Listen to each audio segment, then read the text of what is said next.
ನಮಸ್ಕಾರ ವೀಕ್ಷಕರೇ, ಸಮತಾ ನ್ಯೂಸ್ ಕನ್ನಡಕ್ಕೆ ಸ್ವಾಗತ.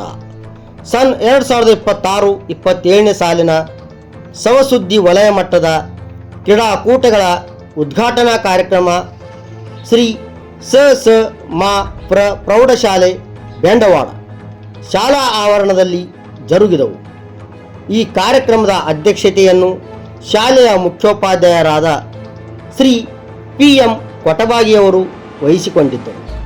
ಹಾಗೂ ಶಾಲೆಯ ಆಡಳಿತ ಮಂಡಳಿ ನಿರ್ದೇಶಕರಾದ ಶ್ರೀ ವಿನೋಬಾ ಬೆನ್ನಾಳೆ, ಶ್ರೀ ಎಸ್ ಜಗದಾಳೆ ಹಾಗೂ ಬೆಂಡವಾಡ ಗ್ರಾಮದ ರಾಜಕೀಯ ಧುರೀಣರಾದ ಶ್ರೀ ಸುರೇಶ್ ಚೌಗಲೆ, ಶ್ರೀ ರೇವಣು ಪದಾಳೆ, ಶ್ರೀ ಸಿದ್ದಾರೋಡ ಪಾತ್ರೋಟ್, ಶ್ರೀ ಲಕ್ಷ್ಮಣ್ ಸಾರಾಪುರೆ ಕ್ರೀಡಾಜ್ಯೋತಿಯನ್ನು ಸ್ವಾಗತಿಸಿದರು. ದೈಹಿಕ ಶಿಕ್ಷಕ ಶ್ರೀ R.S. ಬೆನ್ನಾಳೆ ಪ್ರತಿಜ್ಞಾವಿಧಿ ಬೋಧಿಸಿದರು. ಈ ಕಾರ್ಯಕ್ರಮದಲ್ಲಿ ವಲಯದ ಎಲ್ಲ ಶಾಲೆಗಳ ದೈಹಿಕ ಶಿಕ್ಷಕರು ಹಾಗೂ ಸಹ ಶಿಕ್ಷಕರು ಉಪಸ್ಥಿತರಿದ್ದರು.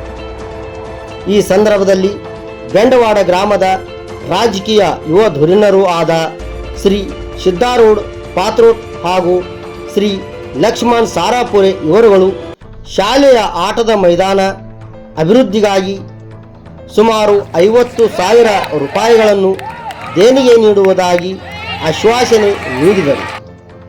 ಗಣ್ಯರಿಗೆ ಶಾಲೆಯ ವತಿಯಿಂದ ಅಭಿನಂದನೆಗಳನ್ನು ಸಲ್ಲಿಸಿದರು. ಸಹ ಶಿಕ್ಷಕರಾದ ಶ್ರೀ P.Y. ಪಾತ್ರೋಟ್ ಅವರು ಸ್ವಾಗತಿಸಿದರು ಹಾಗೂ ಶ್ರೀಮತಿ R.A. ಚೌಗಲೆಯವರು ನಿರೂಪಿಸಿದರು. ಮುಂದಿನ ಸುದ್ದಿಯೊಂದಿಗೆ ಮತ್ತೆ ಭೇಟಿಯಾಗೋಣ.